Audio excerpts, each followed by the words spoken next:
જો હમણાં મને ઘણા મિત્રોએ કમેન્ટ કરી હતી કે તમે આ પોષણ વેલ્યુ કેવી રીતે કાઉન્ટ કરો છો? તો મેં કમેન્ટમાં જવાબ પણ આપ્યો કે AI થી કાઉન્ટ કરું છું, AI થી. પણ ઘણાને સમજ નથી આવતી કે AI થી એટલે કેવી રીતે, તો એને AI વિશે ખબર જ નથી. તો મને એમ થયું ચલો ને એક વિડીયો બનાવીને પૂરું શીખવાડી દો બધાને. તો બધાને હેલ્પફુલ થાય, કારણ કે હું જે મૂકું છું તો હું જે રસોઈ બનાવું છું એનું છે. તમારા ઘરમાં તો અલગ રસોઈ બને છે, તમે રોજ અલગ ખાવ છો, તો એનું તમારે ગણવું હોય તો કેવી રીતે ગણવું? એટલે આ તો ઘણાયનો પ્રશ્ન હશે, મને એમ થયું. તો મેં કીધું ચાલો હું આજે તમને બતાવી દઉં. ચલો સ્ટાર્ટ કરીએ. તો સૌથી પહેલા તો છે ને આપણે આ ગૂગલ ઓપન કરવાનું, બરોબર. હવે ગૂગલમાં અહીંયા ઓલરેડી મારું છે જ કરેલું, GEMINI જેમિની AI ટાઈપ કરી અને સર્ચ કરવાનું. હવે એટલે આવું ખુલશે. એમાં પહેલી જ લિંક આ જે દેખાય છે ને સ્ટાર જેવું, ત્યાં ટચ કરવાનું. એટલે આ ટાઈપનું કંઈક સ્ક્રીન દેખાશે તમને, બરોબર. તો અહીંયા સિમ્પલ આવું ખુલે ને, એટલે અહીંયા આસ્ક જેમિની 3 લખ્યું ને, ત્યાં આપણે પહેલા તો આ પ્લસનું નિશાન છે ને ત્યાંથી અપલોડ ફાઇલ લખ્યું છે ને, ત્યાં અપલોડ ફાઇલમાં ટચ કરવાનું.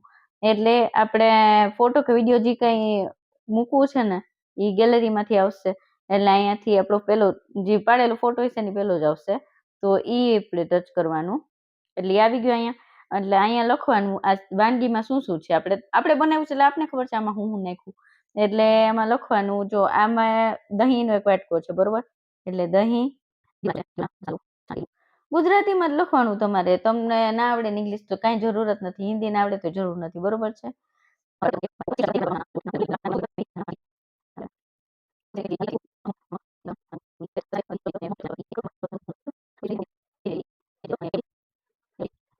આપણે બધી વાનગીનું લખી નાખ્યું.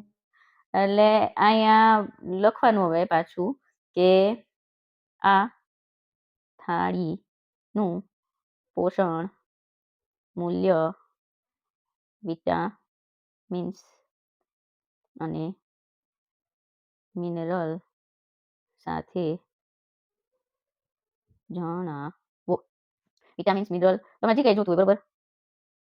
ફાઈબર, ફેટ, પ્રોટીન બધું જ એક સાથે જણાવો. આપી દીધું. હવે આ એરો ટચ કરી દેવાનો. એટલે આ 2-4 સેકન્ડ લેહે, હમણાં આવી જાય બધું લખાઈને કે આપણી આ પ્લેટમાં કેટલું પોષણ મૂલ્ય છે, બરોબર. જો ચણાના લોટના પુડલા અને દહીંનું આ સંયોજન સ્વાદિષ્ટ હોવાની સાથે સાથે સ્વાસ્થ્ય માટે પણ ખૂબ જ ગુણકારી છે. તમે જે સામગ્રી જણાવી છે, લીલી કોથમરી, મેથી, અજમો, આદુ, લસણ, તેના આધારે બધું આપી દીધું ને. હવે હું બધું ક્યાંથી વાંચું, બરોબર છે ને.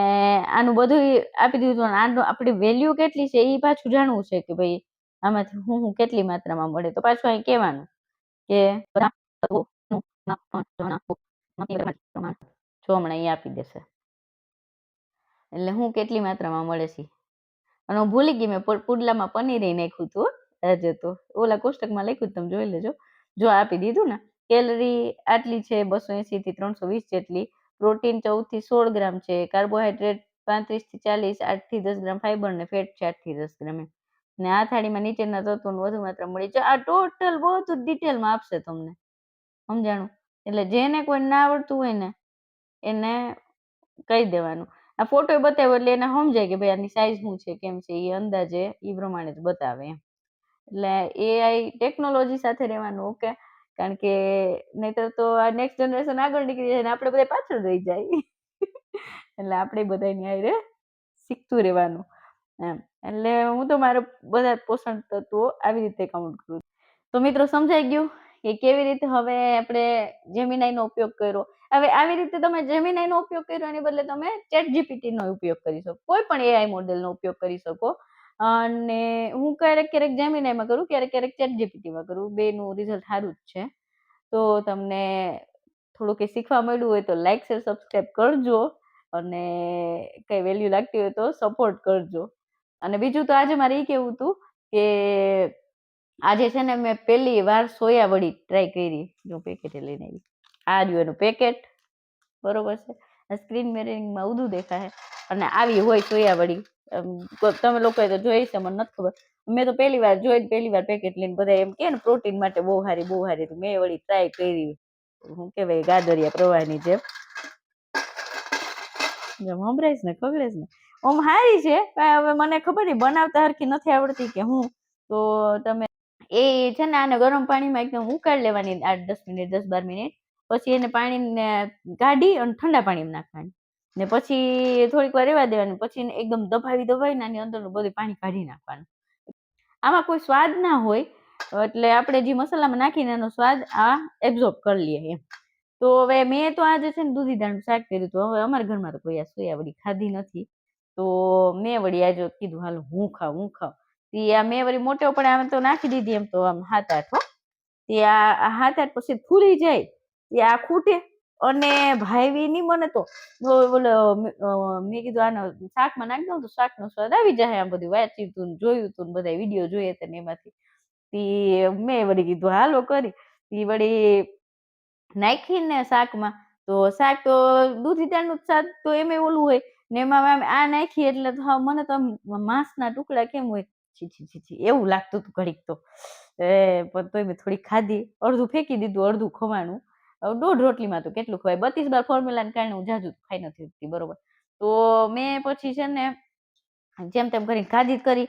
પછી મેં જોયું કે આ મને કદાચ આ હરખી બનાવતા નહીં આવડી હોય. તો મહેક આવ્યા ને જમવા, એને કીધું ને તો મહેક કે અમારી દુકાને સ્ટાફ લોકો બનાવી તો અસલ બને કે મેં ખાધી શીખે.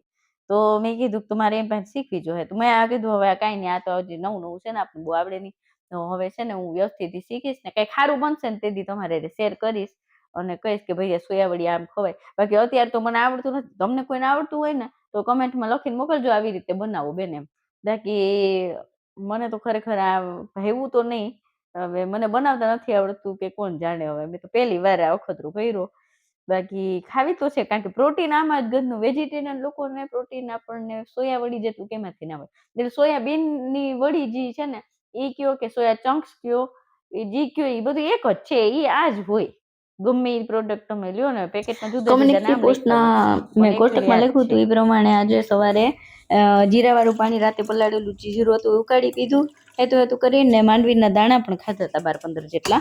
અને 7:30 થવા આવ્યા હતા એટલે મેં સીધું કસરત કરી લીધી.